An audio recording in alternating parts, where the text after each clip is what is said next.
You know, even though I remembered the first one very well, this one's been my favorite, without a doubt, because this one had more of them, if you know what I mean.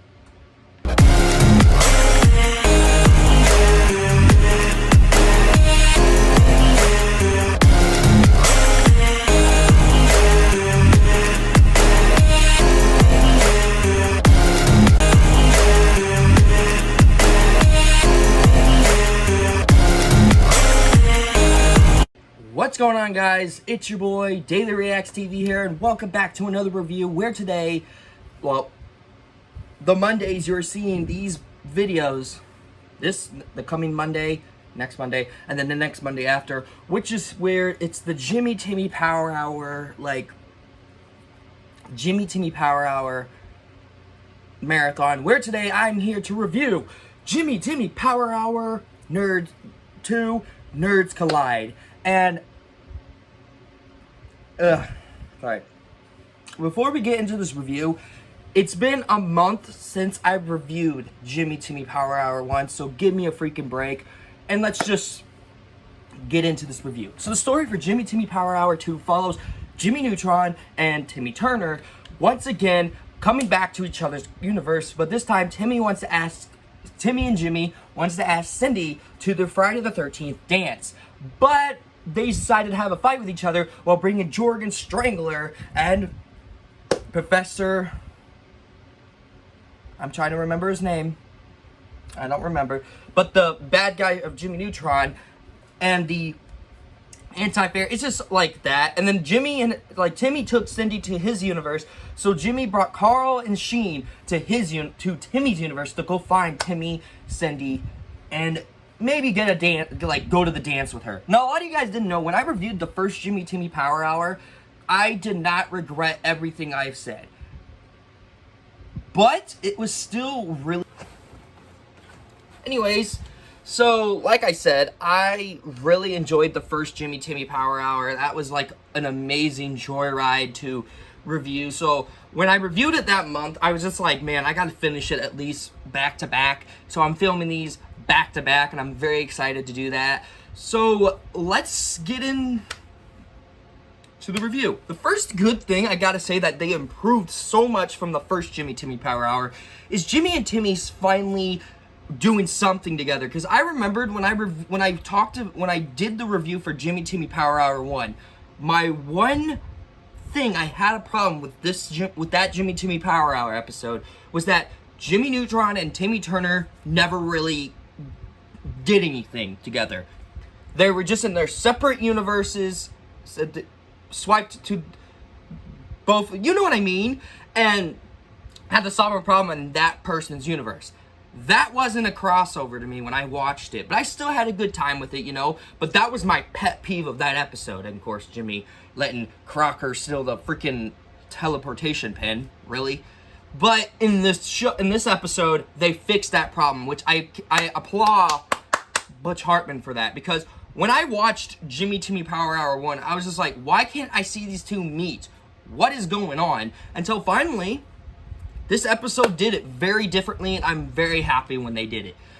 Like, without a doubt, like, seeing these two rivalry, I can't talk today. Just seeing these two together is just, it's great.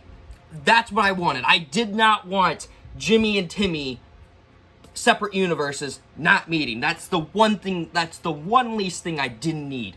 But they did a really good job with these two in this episode, and one of the things I could say about this episode is that they have fixed a lot of things I had problems with it. Like I said, I got used to Timmy Turner's design in this crossovers, so it's not really a criticism from me, but it was worth seeing him back.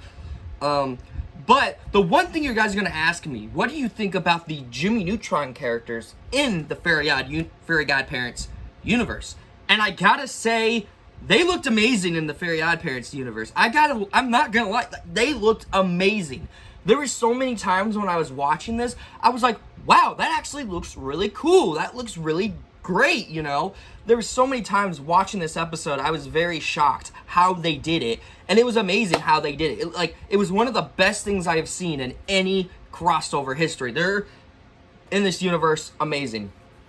Can't say the same about the Fairy Odd Parents in the Jimmy Neutron universe. We'll get to them later. But the thing is, though, also, guys, I really do like how they have developed this episode to the big finale. One of my next criticism about the first Jimmy Timmy Power Hour was, like, you didn't really develop to that finale when they were fighting.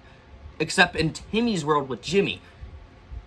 And this, they've developed it really more. And it was really cool. And especially seeing Jimmy and Timmy fighting over Cindy, I thought was really, really cool. Especially, like, how they have done a lot of things during this crossover. That I was just very impressed, and I was just really happy with it. One of the things I do want to say, though, in this crossover is the story. The story is great. It's so fantastic. It has one of the best stories out of any crossover history. Like, you can tell, like, in this crossover, they were trying their best to get the crossover done. But, as people say it, they didn't really get it done because people were like, oh, this is amazing back then. Because it was like one of the biggest highlights in the year. But just seeing these two actually work together to save Cindy at the end, I thought was very clever. I really do like, though, as well, that Timmy says, I can't go on a dance, I can't dance with a fish. Or, I mean, that, I don't remember what he said, but it was so funny in that crossover that, like, I was dying with laughter when I watched it. Another good thing I gotta say about this episode is that Cosmo and Wanda weren't really used in this crossover, which I could say thank God, because one of my other criticism, which I didn't really adjust in the review, was that Cosmo and Wanda did nothing in that episode. All they did was, like, telling Jimmy this and that about the fairy world, and that Pen's only supposed to teleport Timmy back to his room. That's the only thing they did. In this crossover, they had, like, more to do, and I mean more. Now, let's talk about the villains, the anti-fairies. Now, I haven't watched Fairy Odd Parents in so long, so I'm gonna give you guys a little something.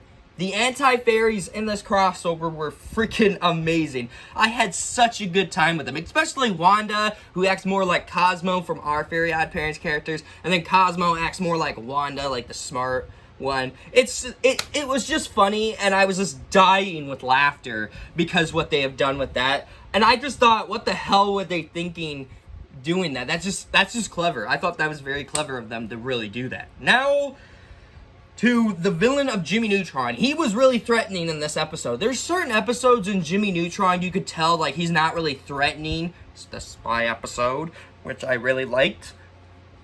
But in this episode, he was very threatening. He had great way to get rid of Jimmy Neutron and destroy Jimmy Neutron. It was just funny how he gets to this one universe, like that bucktooth kid, to get this flying whatever people. I thought he was interesting. Jorgen, on the other hand, he was put well in this story. Especially when him and Jorgen, the bad guy Jim Neutron and Jorgen.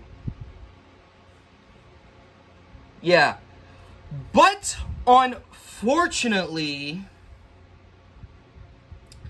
I do have some problems with Jimmy Timmy Power Hour 2 when Nerds Collide. The biggest problem with Jimmy Timmy Power Hour 2 is that the Fairy Odd Parents characters, Cosmo, Wanda, Jorgen, yikes! Like, yeah, they were... I don't even want to speak about it. There's so many times watching this crossover that I was just like, what back in the day, this couldn't have been the animation we have gotten for this crossover, right? That's not even possible. Because when I watched the crossover and I saw these guys, I was like, what did you do to them? Like, they looked... Cosmo and Wanda just looks like their live-action counterparts from that live-action Fairy Odd Parents movie with Drake Bell as Timmy Turner. But Jorgen, jeez, my wings, bro. Oh, that was horrible.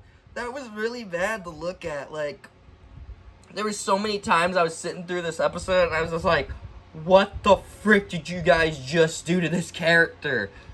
Wow. didn't feel more disrespectful from a fairy godparent. Like, I bet you fairy godparents now would look back at that episode and be like, because they're probably like my age, being like, oh, that's not good. Because it's not. The animation, like the way how they did that was just, yeah. And the next problem I have is that the episode is all over the place. The one thing that I was just like very confused about is that Jimmy and Timmy stop the anti-fairies. Like, literally the anti-fairies were trying to stop from not being Friday the 13th. And then they trapped them, and then Jorgen and the scientist that Jimmy's been fighting for his entire series is just, like, attached to each other now. And it's like, where did that, like, that just confused me a little bit, that they just hopped from that to that one. That could have been for Jimmy Timmy Power Hour 3, which is probably why that one was weak from the 3. But I gotta say, yeah. And another problem I have with this episode, and this is a big one, they reused some jokes in this episode. For example, you remember when we had the 2012 crossover with the Ninja Turtles, and in 2012 and then 1987, and then like they reused a joke in Wanna Be Bob and Rocksteady, and people even caught that, like, why do they have letters on the belt buckles? And Raph even criticized them in the first one, saying, what's with the initials on your belts? Lame. In this episode, they did the exact same thing. And that's one of my pet peeves about Nickelodeon. When they do a sequel to one of their biggest properties on crossovers, they reuse a joke.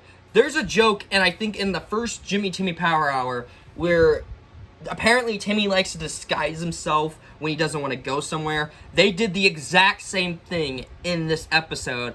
And I sat down, I'm like, that's already been used in the last episode. Please don't use that again.